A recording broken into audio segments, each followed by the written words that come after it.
जो किसान था वो बेचने के लिए बाध्य तो नहीं था, लेकिन नियमता वो कानूनी रूप से यही था कि आप वहां जाके बेचिए, और कोई कंपनी जो है वो किसान से या खेत से नहीं खरीद सकती। सरकार ने ये कहा कि हम ओपन मार्केट करते हैं, लंबे समय बाद थी, और हम आप कहीं से कोई भी खरीदे उस पर चले। दिक्कत यहाँ पे हुई, सरकार ने कहा कि जो नए कानून है उसमें उन्होंने मंडी में टैक्स है जो 2-2.5% लगता है सरकार का, बाहर टैक्स नहीं था। एक तो दिक्कत वहां से हुई। दूसरी दिक्कत ये हुई, जो कॉन्ट्रैक्ट फार्मिंग थी उसमें जो अलग अलग नियम कायदे थे, सबसे बड़ी दिक्कत ये थी कि भारत में ये पहली बार शायद ऐसा कुछ हो रहा था जब किसी को अपनी आपत्ति विपत्ति के लिए कोर्ट जाने की अनुमति नहीं थी।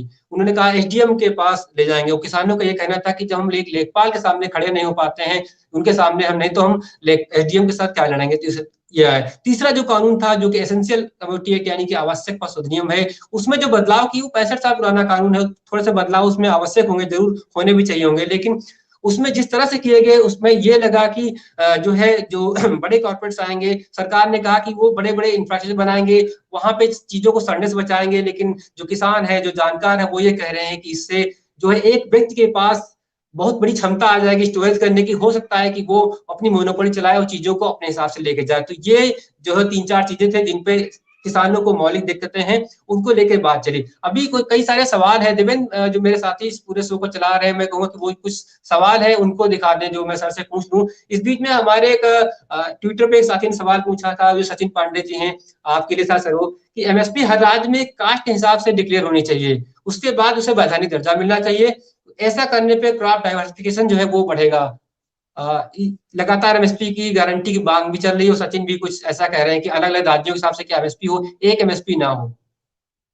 देखिए, ये जो बात है कि एक जो वन साइज फिट्स ऑल, मेरा भी मानना है कि वो ठीक नहीं है, वो होता भी नहीं है। आप देखिए ना, बड़ा इंटरेस्टिंग है कि जब मेट्रो की कॉस्ट ऑफ प्रोडक्शन आती है या कॉस्ट ऑफ वर्किंग आती है या कॉस्ट ऑफ मैन्युफैक्चरिंग, जो भी कहिए आप, वो जब वर्कआउट की जाती है तो वो हर स्टेट में वेरी करती है। आप देख लीजिए सरकार के आंकड़े, वो वेरी करती है। तो लेकिन हम एग्रीकल्चर को कैसे मान के चलते हैं कि कॉस्ट ऑफ प्रोडक्शन जो है या कॉस्ट ऑफ कल्टिवेशन जो है वो सारी कंट्री में यूनिफॉर्म रहेगी। मुझे लगता है कि वो सिचुएशन जो थी आज तक जो हमने ऑपरेट की है सीएसीपी में, कि सारे देश में एक प्राइस रहा है, अब उसको बदलने का टाइम आ गया है। शायद हम अगर हर स्टेट वाइज नहीं कर सकते तो कम से कम हम रीजन के जो है उसको देखकर हम एक अलग प्राइस करें। जैसे नॉर्थ वेस्टर्न रीजन का अलग प्राइस होना चाहिए, ईस्टर्न का अलग होना चाहिए, इस तरीके से मैं कह रहा हूं, क्योंकि उनकी रियलिटीज के हिसाब से वो प्राइस होना चाहिए। लेकिन उसमें दिक्कत ये आती है कि वो ट्रेडिंग जो है वो जो है, अगर जहां पर सस्ता होगा वहां पर ट्रेड जाएगी खरीदने के लिए, तो वो एक डिस्टॉर्शन हो जाती है। वो उसको कैसे एड्रेस करें, वो तो हम पॉलिसी मेकर्स का काम है।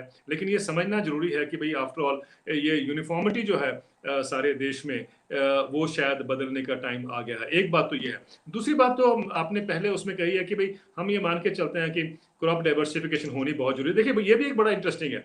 ऐसे माहौल में हमारे किसान ये डिमांड कर रहे हैं कि उनको मिनिमम अश्योर्ड प्राइस मिले या मिनिमम सपोर्ट प्राइस मिले सारी फसलों के लिए। वो सिर्फ गेहूं और धान की बात नहीं कर रहे हैं, वो अब ये डिमांड कर रहे हैं कि तो 23 फसलें जिसपे हर साल एमएसपी मिलता है वो लीगल हो जाए, सारे देश में किसानों को वो उससे नीचे खरीदनी होगी, ये एक प्रावधान लाया जाए। उनका तो यही कहना ना, एक कानूनी अधिकार बना दिया जाए। एक सवाल जो बड़ा इंटरेस्टिंग है, पूछा जा रहा है, कई लोग उसको रेज कर रहे हैं कि साहब पंजाब में पैडी कल्टीवेशन की, वीट और पैडी की रोटेशन है, उससे पानी का दोहन हुआ है, ग्राउंड वाटर टेबल नीचे चला गया है और स्टबल बर्निंग भी होती है।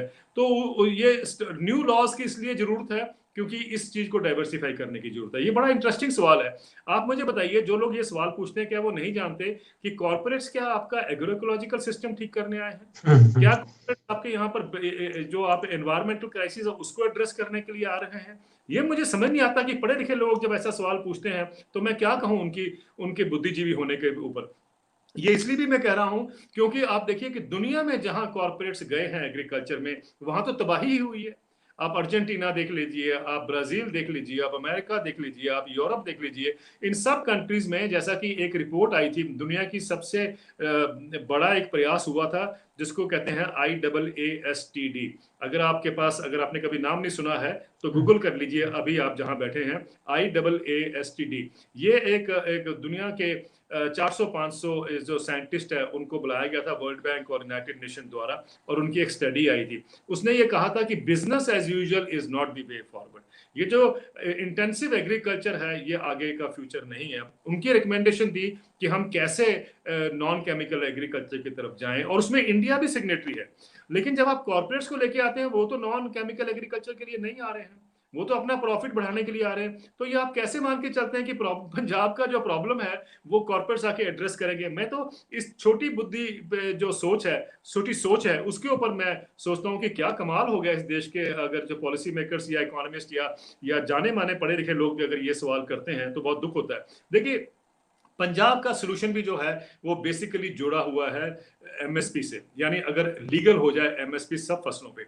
अब पिछले साल पंजाब में बहुत किसानों ने मेज की तरफ मक्का ट्रांसफर लगाया। किया, डाइवर्ट किया, आप जानते हैं मक्की मतलब पैडी से मक्की में गए। हरियाणा में भी ऐसा हुआ, हरियाणा ने तो इंसेंटिव भी अनाउंस किए थे, आपको याद होगा। पंजाब में उन्होंने कहा कि इस पे डाइवर्ट करिए, किसानों ने डाइवर्ट किया। अब देखिए, दाम लोएस्ट दाम पंजाब में मिलता है 600 रुपए प्रति क्विंटल, 600 से लेके 1200 रुपए तक की एवरेज प्राइस रहा है मक्की का, जबकि जो मिनिमम सपोर्ट प्राइस था वो 1850 रुपए का था। अब बताइए कि किसान इतना बेवकूफ है कि वो पर्यावरण को बचाने के लिए जो आप लोग चाहते हैं उसके लिए वो अपना जो लाइवलीहुड सेक्रीफाइस करे, और आप उनके साथ खड़ा भी नहीं होने चाहते, आप उसके साथ हाथ भी बटाना चाहते हैं।